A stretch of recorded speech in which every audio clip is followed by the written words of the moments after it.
এটা বোঝা যায় খ্রিস্টপূর্বাব্দে এটা নির্মিত হয়েছিল বা ব্যবহৃত হয়েছিল। এরপরে উনি আবিষ্কার করেন পাকা রাস্তা এবং তার গলিপথও উনি আবিষ্কার করেছেন কুয়ারি গ্রামে।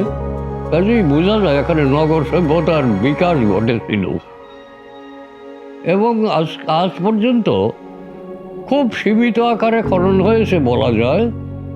এটা বৃহত্তর আকারে খনন এবং উন্নত মানের গবেষণা করলে আরো বিস্ময়কর নিদর্শন বেরিয়ে আসতো। এটা হলো লোহার কুঠার।